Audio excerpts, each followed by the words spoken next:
I've been in many countries and mixed with many men. I've shared their days of sunshine, gone with them in the rain. The fires at evening said we were brothers. The fires at evening said we were brothers. A soldier I saw weeping beside a dying friend. My officers had preached I must hate him till the end. But seeing his grief I knew we were brothers. But seeing his grief I knew we were brothers. A man sat on a doorstep to see the children play. Then turned away, he smiled, there would charm your fears away. A stranger he, but love made us brothers. A stranger he, but love made us brothers. One day I climbed a mountain with friends of other lands. The words we used were different, like joy one understands. Our gladness in God's world made us brothers. Our gladness in God's world made us brothers. The words and customs vary like waves upon the sea. One life beneath the surface binds everyone to me. Who knows himself knows all men as brothers. Who knows himself knows all men as brothers. Then brothers, why endeavor to set ourselves apart? The fences we've been building squeeze tight upon our hearts. Come sing the truth that all men are brothers. Come sing the truth that all men are brothers.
You one song in Bengali, and then I'll start talking.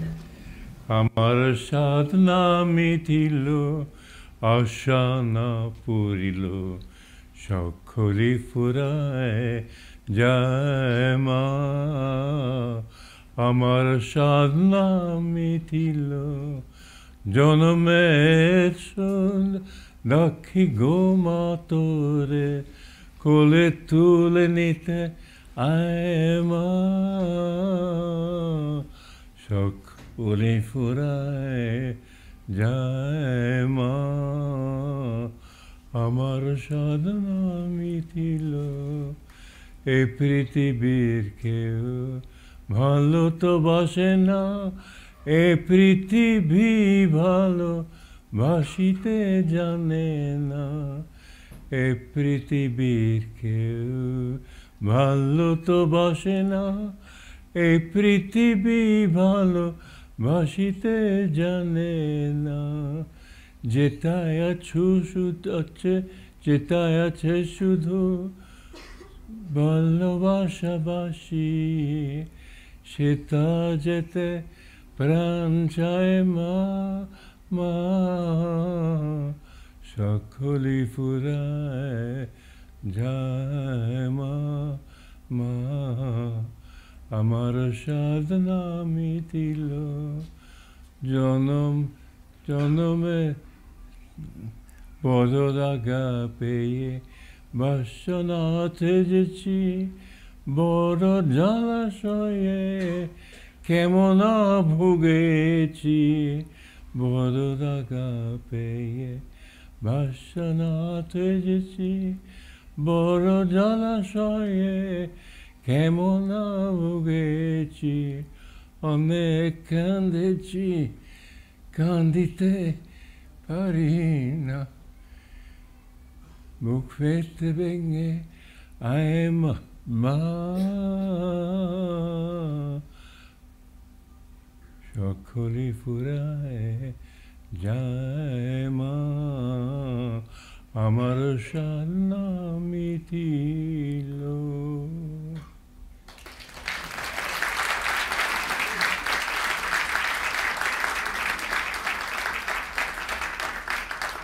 I'm an American, but my father is my spiritual father, so in that sense I'm Bengali.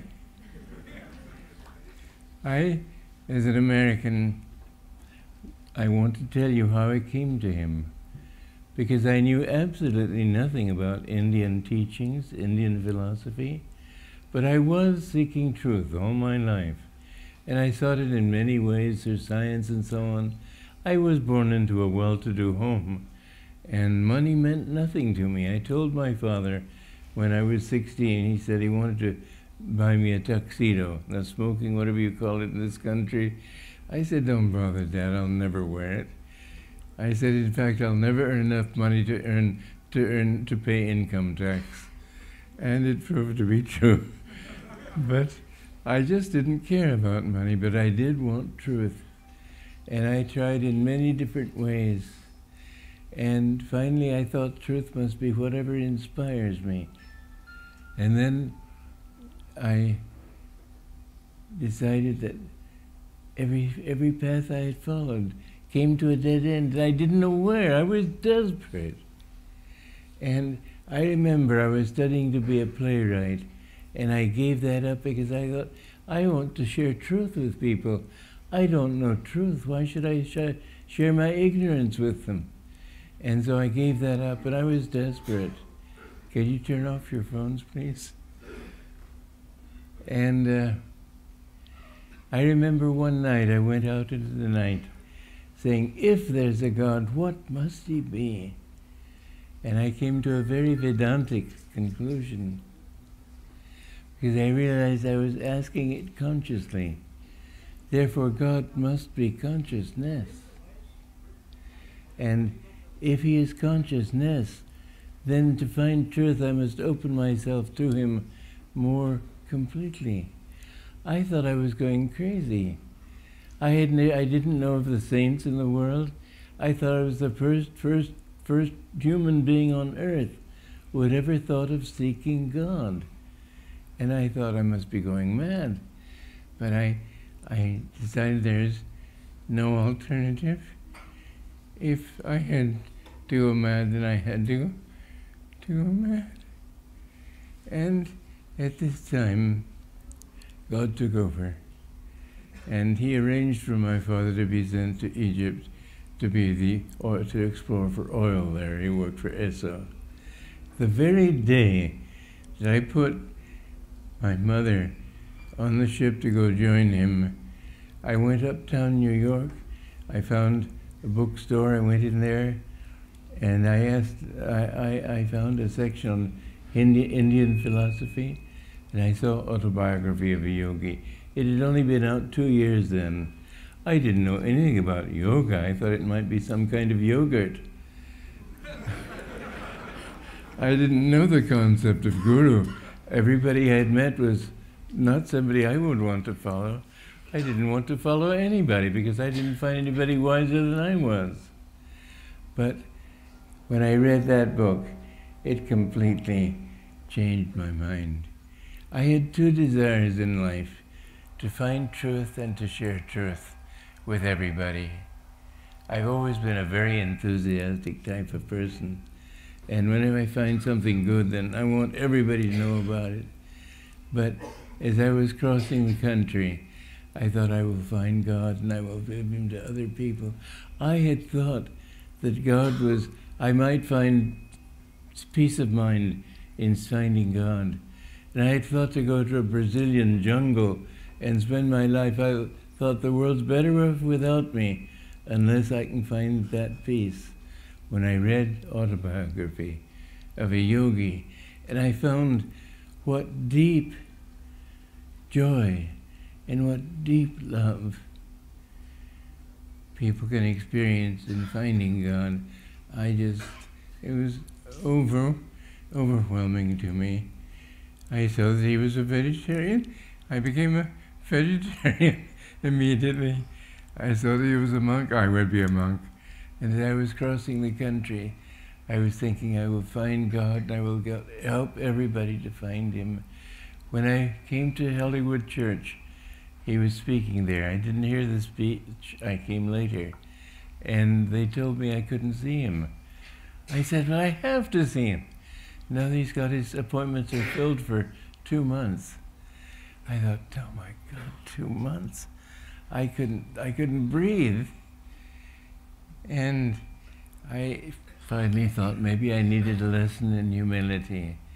As I started to go out, I thought I'll live in the mountains nearby and come to church, and when he's ready, I'll see him.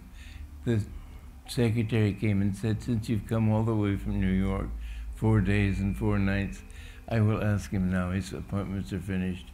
And then a few minutes later, she came back and said, he will see you. And some people have asked me, what was your impression of him? I had plenty of impressions, but that first moment, I was just so desirous of being accepted by him. I had no room for impressions. I just was thinking, if I can't speak, I know you know my heart, but I can't speak my heart. You know it. You know if I'm ready.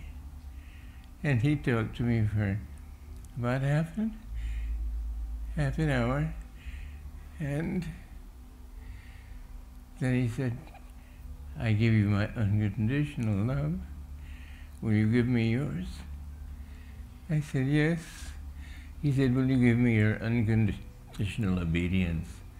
And I thought, well, I've never given that to anybody. What can I said, what if I think you're wrong sometime? I had to be honest. He said, I will never ask anything of you that God himself does not ask me. I said, in that case, I give you my unconditional love and obedience.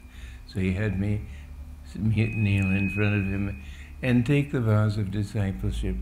And my life just changed absolutely. I remember I was in such confusion. Every 15 minutes I would have to sit down and calm my mind. All these teachings were completely new to me. I didn't know anything about these truths. And yet here I was committed to a life that I couldn't see any point in living without that. I found him to be a man of extraordinary depth and compassion. Looking into his eyes, one thing I noticed always was that there was no ego there. There was just God flowing through him. I used to feel often in his presence as if I was in the presence of God. I know years later, when I came to India and I got to meet Ananda Ma, she was like a mother to me. My guru was like a father, but I always held him in such awe. He spent lots of time with me. After I'd been with him very few weeks, he had me come out to the desert and was teaching, and he spent more time with me maybe than most others. He said, "You have a great work to do." And he put me in charge of the monks. He told me I had to lecture. I said, "That's one thing I don't want to do." He said, "You better learn to like it. That's what you got to do." And there was such a perfect charm in his nature. He was not pompous. He didn't look down on people. He had this perfect respect for people. You'd think that everybody would give him respect. He had that respect for everyone who came.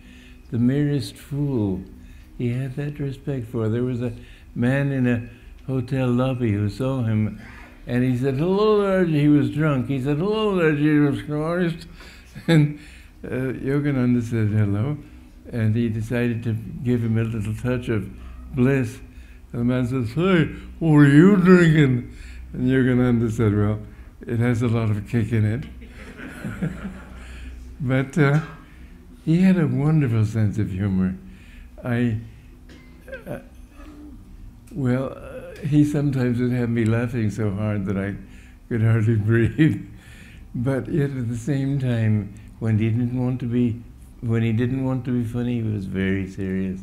It was always, the amazing thing about him was that it was like living in the presence of God. I remember walking with him out at his desert retreat. I helped him with the editing of his Gita. And by the way, that's the greatest scripture in the world. And the way he interpreted it, it makes it all the greater. But he would sometimes almost fall, and I would hold him up to keep him from falling. He said, "I'm in all bodies. It's hard for me to remember which body I am in." I remember a story that Devi Mukherjee, he lived in Calcutta. He told me that he was with Master in the car, and they were driving in Los Angeles. Master suddenly said, "Stop the car, stop the car." And he got out and he walked back a few doors to a variety shop. That was a very poor-looking shop. And he went in and bought certain things, and Debbie thought, "Well, what's he buying this junk for?" And he came and he paid the lady. When the lady at the owner took his money and he gave it to her, she burst into tears. She said, "I was very badly needing just this sum of money, and God himself must have sent you to me." But he never talked about these things. He got in the car. I don't think he ever used what he bought, but he didn't say anything. He never would talk about his miracles, but he performed some amazing miracles. Mr. Black, he was one of Master's most advanced disciples. He told me this story. That one time he was visiting our guru in Encinitas, and Master sent the message that he wanted to go out for a ride with him. So Mr. Black looked out the window. It was pouring rain, just as the heaviest monsoon rain, very hard. And Mr. Black said, "Well, he must know what he's doing, so I'll go." And he imagined that they wouldn't even be able to see out the car window. It was raining so hard. And he looked as he left his room, it was still raining.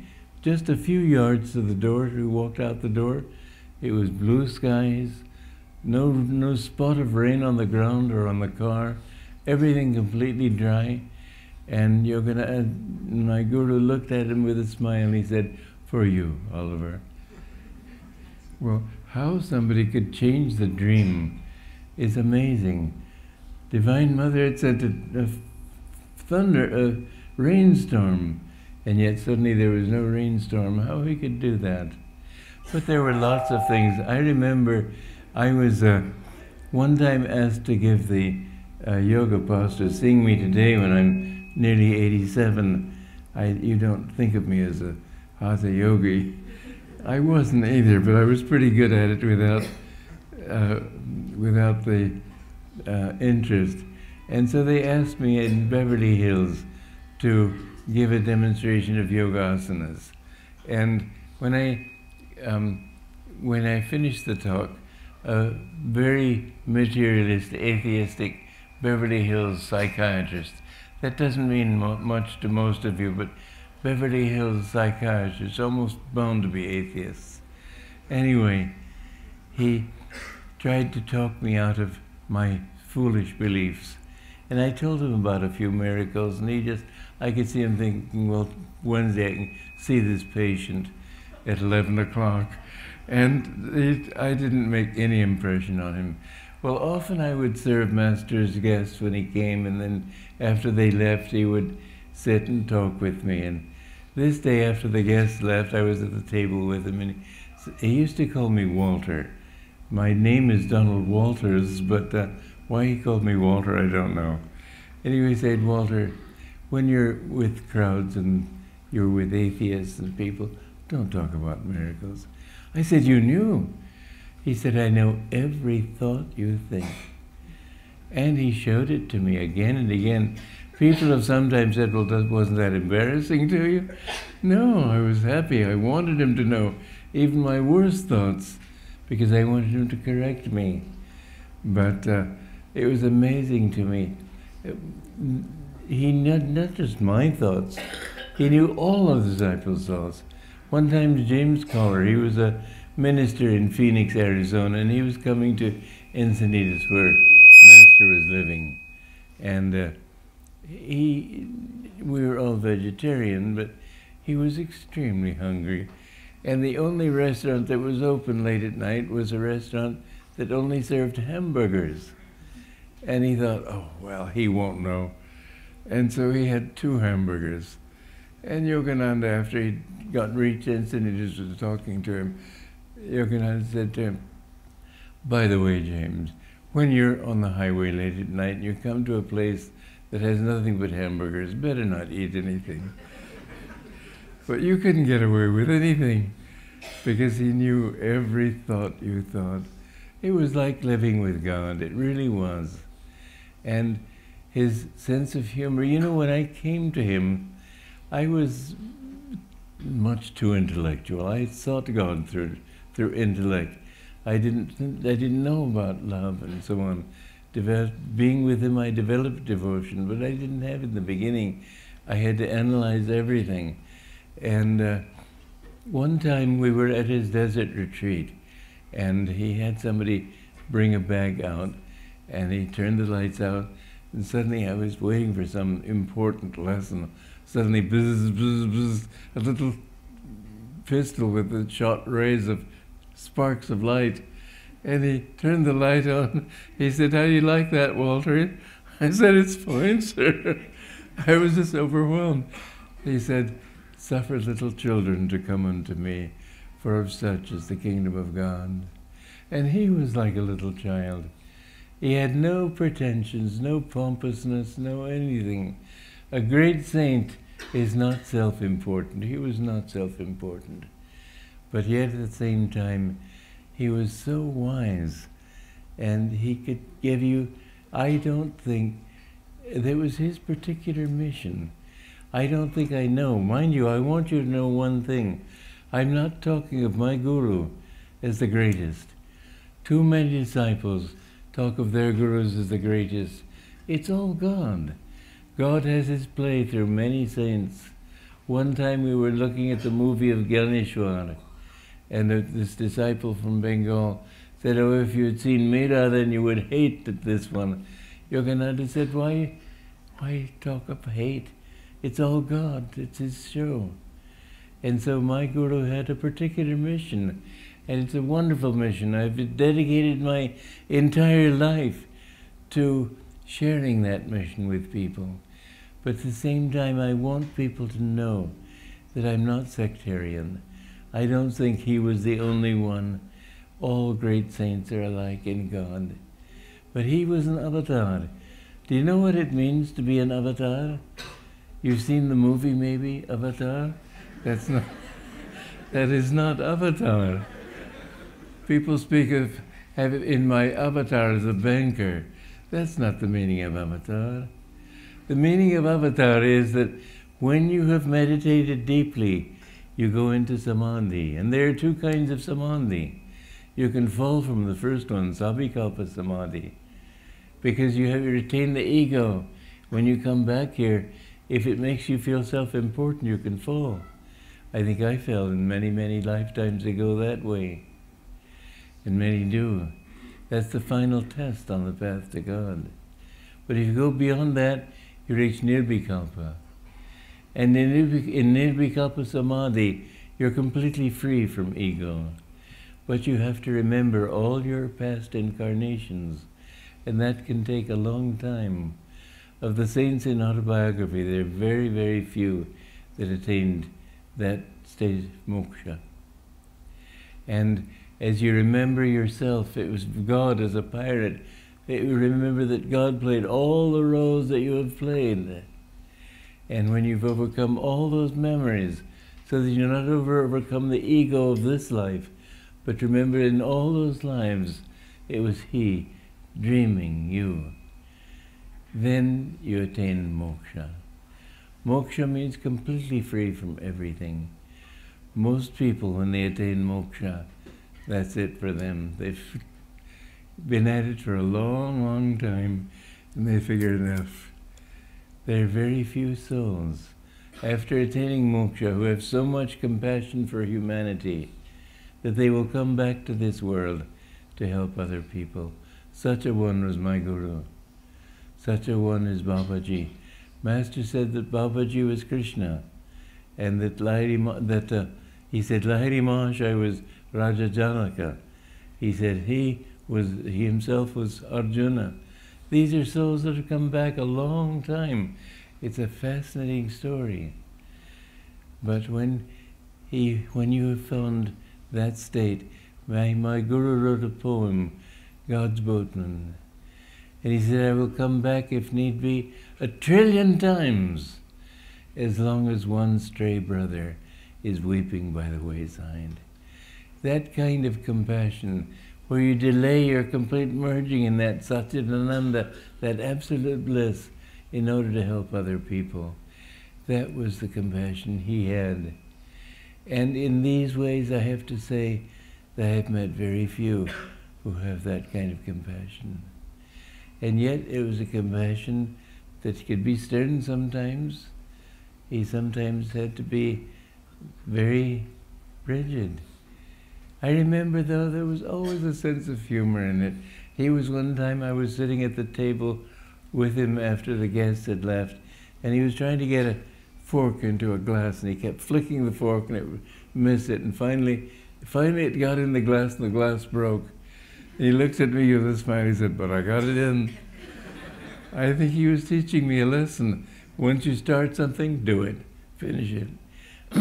Everything he did, there was a certain lesson in it. One time he asked me, why does the Earth not shoot out into space? I explained to him, I thought he was learning a lesson in astronomy.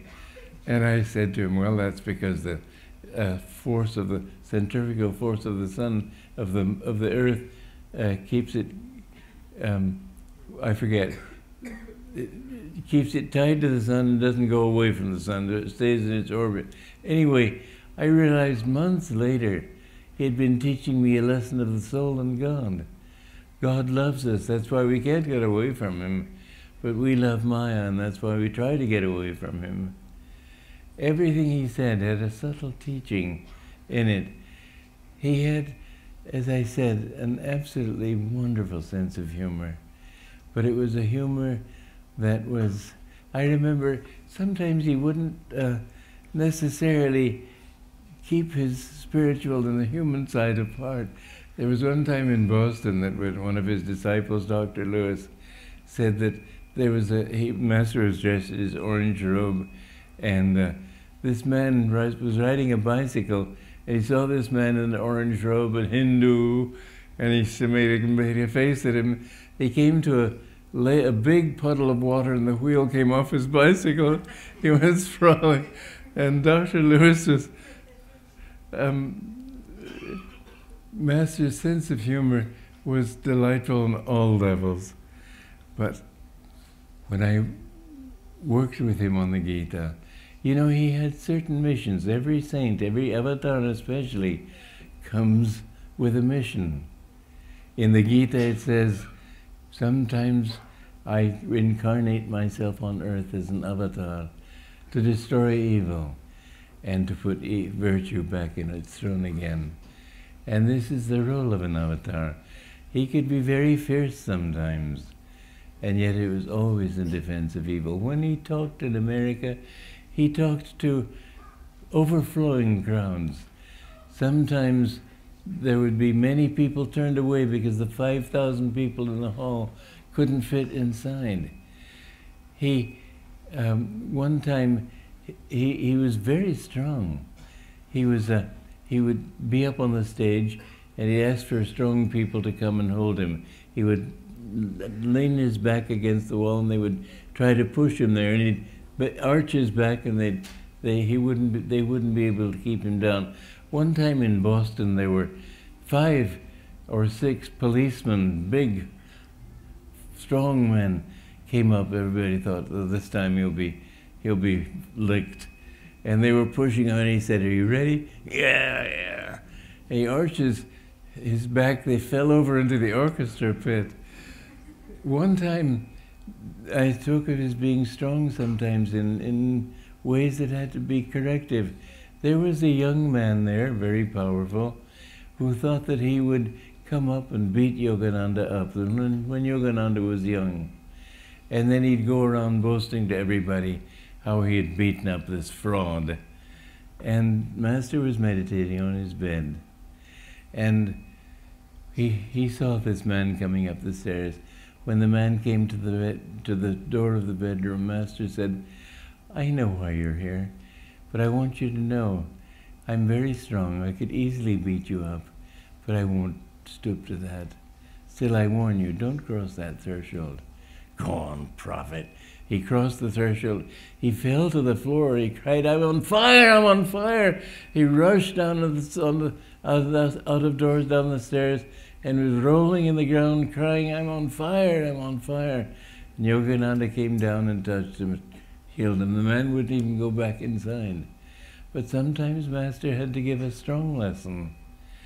But the love in his heart, the love in his eyes, in his presence, even without seeing him, or I could see him, but I've had laser surgery, so I can see well now, but in those days I needed glasses, and without glasses I couldn't see his expression.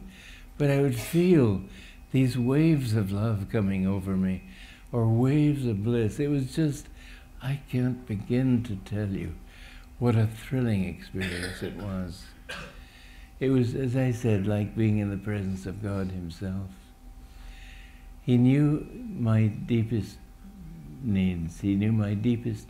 He used to tell me, because he always had a special role for me. He wanted me to be a teacher. He said, "Your role in life is teaching, writing, editing." He didn't speak of communities because he knew that it was not time to talk about that.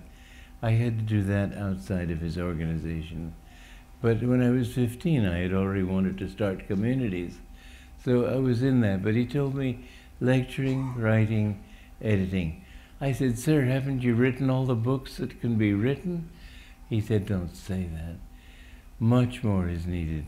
And I've written now almost 150 books, but all to try to explain his teachings in different ways for education for life, the arts, every phase of life. I've tried to see in what way his teachings could apply. He came to this world to show one thing more than anything else, that the Christian and the Hindu religion are the same religion. Christ taught Sanatana Dharma. Christ was not a Christian, or I should say he wasn't a churchianityist. He didn't believe in churches, but he came, this is what he told me. I'd been with him less than a month when he told me that the 3 wise men who came to the birth of Christ were Babaji, Lahiri Mahashaya, and Sri Yukteswar. And I asked myself the question, then where did he fit in? Yogananda. And as I worked on his book, The Revelations of Christ, I saw that the personality of Yogananda and of Christ was very similar. I believe he was Christ. At any rate, when Christ grew up, he took he went to India to learn again. Everything he taught, it was the teaching of Sanatana Dharma. Hinduism is not the religion of idols. In fact, idol worship is not Hinduism. Ideal worship, yes. Idol worship, no. But Sanatana Dharma says the basic teaching is this: we have all come from God. We're all his dream. And our goal is to merge back into that dreamer once again. He's made a very clever show of it. It's easy to be an atheist. It's easy to be all sorts of things. But gradually you learn. The first message he brought to America was that everybody in the world is seeking only one thing: happiness. Everybody in the world is also seeking to escape pain. This was his first book. He went to Japan when he was a young man. Those of you who've read autobiography know this. When he came back from Japan, he didn't like Japan. They were too sensual there. But on the way back, he got the idea for this book. And he had a disciple, Yogananda, write it because his English wasn't very good then. And I rewrote it because Yogananda was a pompous ass. Excuse me. He was just very learned, and that wasn't master-spirited at all. But the simple message of that book is simply this: that you want to find happiness. And the reason you want to find happiness is that you are a manifestation of God's dream, and God's nature is happiness. It's Satchitananda, ever-existing, ever-conscious bliss. And Master added to that phrase, ever-existing, ever-conscious, ever-new bliss. And to my mind, that explains why God did it all in the first place. He's always new. He has to create himself every now and then, but you are dreams of his. You are dreams of his bliss. And your whole billions of incarnations, who knows, you may have been around for days of Brahma, but your whole purpose has been to find that bliss. And if you're an evil person, or I should say a person who lives in evil, Master used to say, never call yourself a sinner. He said a saint is a sinner who never gave up. And I found that was true too. I'll come back to that, to the other in a moment. I want to tell you though, when I had decided as a 21-year-old boy that I wanted to find truth. I wanted to be a hermit. And I thought, well, who ever heard of hermits who smoke? And so I had to give up smoking. Well, it was the easiest thing in the world to do. Like Mark Twain, he said, I've done it 1,000 times. So I'd give it up in the morning, and at lunch, with my coffee, I wouldn't want my cigarette again. And yet I never said, and I want you to remember this truth, I never said, I have failed. I always said, I have not yet succeeded. And after a year, I just gave it up, and it didn't mean anything to you. So don't worry about your sins. Don't worry about the mistakes you make. God doesn't look at those. He looks how much you love him. If in the midst of sin you love him still, he will take you out of it. So, in this search for truth, for help for God, never call yourself a sinner. He always saw you in your potential as a child of God. Sooner or later, it may be in this incarnation, but it's not likely. It may be. It may be in 2 or 3 lifetimes. It may be in a billion lifetimes. Do you remember the beautiful story of Chaitanya? One time, the different disciples were asking him, when will I find God? And he said, well, in this life, or 2 lifetimes, or 3 lifetimes, whatever. And those who were thinking 2 lifetimes, oh God, 2 lifetimes. And his most advanced disciple came into the room, and they were all asking him. They said, ask him when he'll find God. So he said, well, Master, when will I find God? He said, it'll take you another 1,000,000 lifetimes. And they thought, oh, poor man, this is terrible. And they saw him outside, and he was dancing. And they said, didn't you hear what the Master just said to you? He said, yes, my brothers, rejoice with me. Didn't you hear him promise I would find God? What does it matter how long it takes? And then he brought him in. Chaitanya brought him in, he gave him the touch of God right then. So don't worry about when you find God. One time somebody said, though, I don't think I have very good karma, Master. Master said, you must remember this. It takes very, very, very good karma even to want to know God. Look at the streets of the cities. There are very few people who think of that. The fact that you're in this hall tonight means that you have very good karma. I'm not going to say very, very, but very. Because you want truth, you want God. When you want God deeply enough, He will send you books, He will send you teachers. When you want Him deeply, you don't have to look for a guru. He will come to you. He came to me when I didn't even know what the guru meant. I didn't know I needed a guru. I did know I needed help. But when you seek God deeply, He will send you the means by which you can find Him. When you love God, I didn't know love of God then. I knew the truth of God. But love of God was more difficult.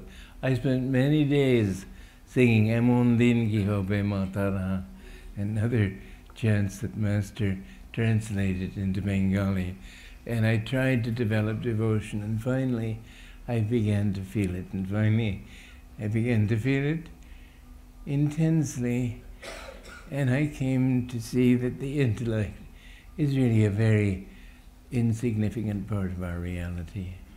It's the heart that matters. Master said that the 4 aspects of mind, Mon, Buddhi, Ahankar, Chitta. He said these have their location in the body. Mind is here. Buddhi is here. Ahankar, ego, is here. Chitta is here, feeling. You notice that people, when they're proud, they look down their noses at the world because the energy is tense here. When you feel, that's why women especially, because they go more naturally by love, but when they feel an emotion, they clutch their hearts. And this is the natural place to feel. Do you know medical science has discovered that the heart has as much capacity to understand as the hand? There are as many nerves in the heart as there are in the brain. And you can understand better when you feel it by heart. Always, at least, this was in my favor. If a thing didn't feel right, I rejected it. I had to feel that it was right. I didn't know about devotion, but I came to that. When you love God, it really, like that beautiful song of Ram Prasad, will that day come to me when saying, Mother, Mother, my eyes will flow with tears. Yogananda's life was primarily to help people to understand that aspect of God, that God is love. But love can be particular. If you're particular, then it's not true love. Love has to be without ego, The first thing you have to do on the spiritual path is to get rid of this sense that I am separate from you, that I am separate from God. Your ego is just a delusion. It's a delusion that makes you think you're Bengali or French or German or whatever it might be. It's only a delusion. You're that temporarily. You'll be so many other things, but you are none of them.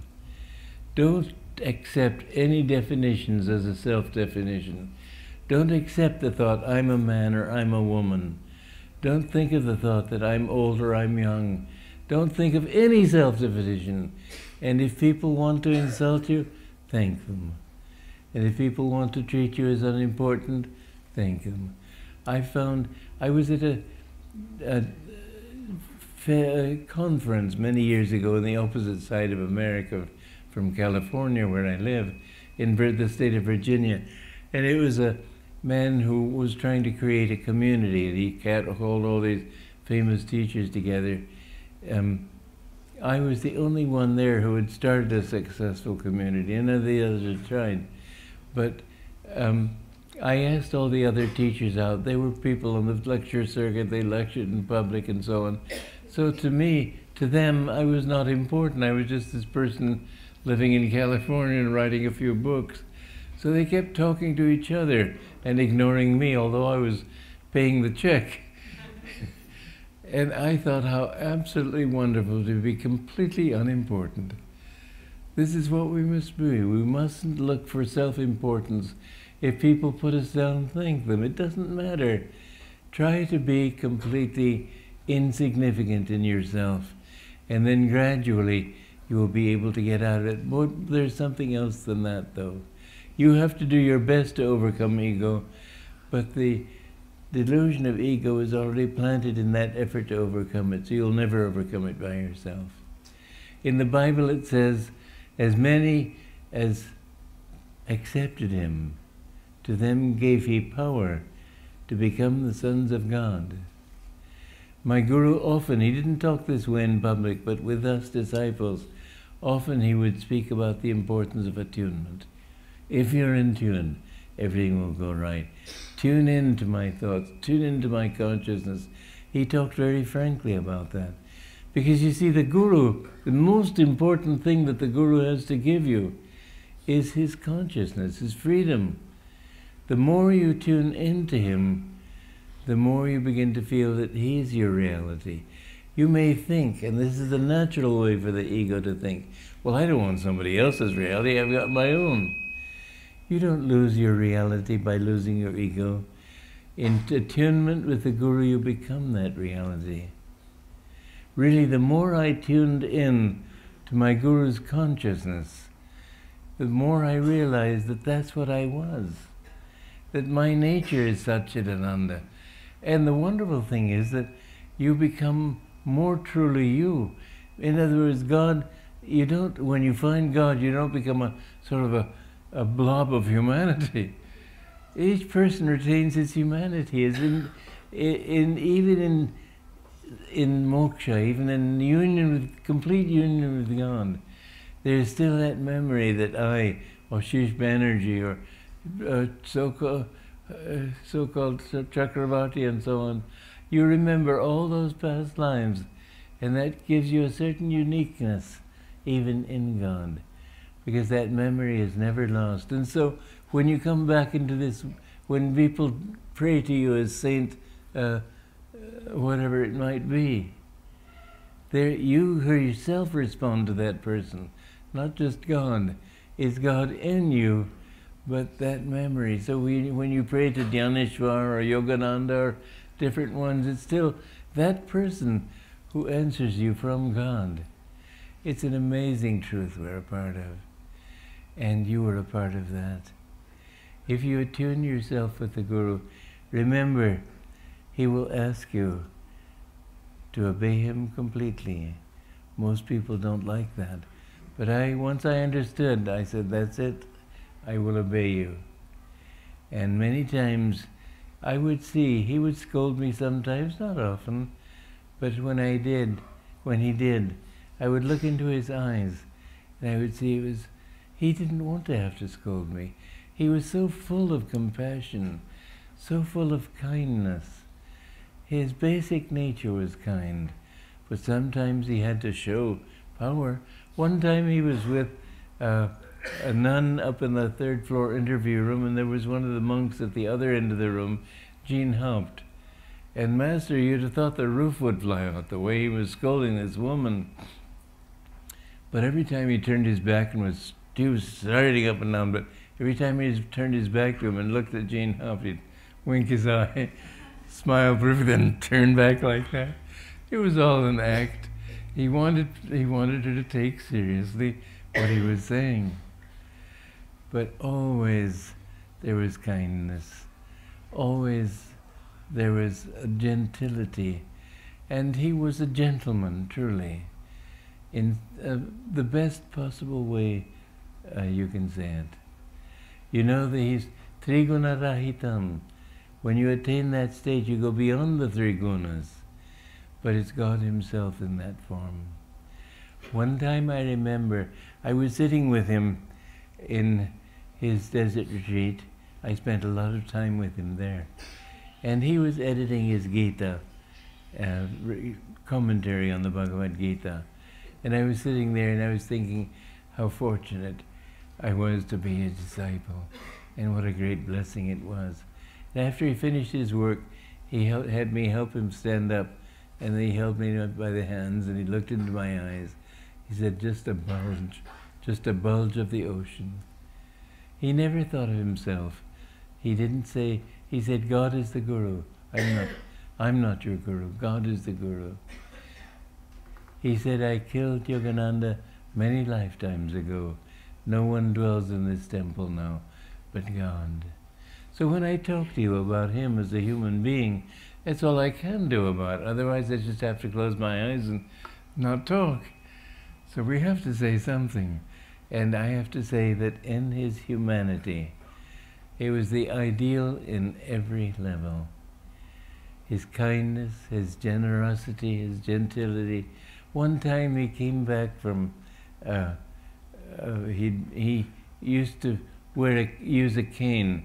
I think it was because it made him think of the danda. And so he went to buy a new cane.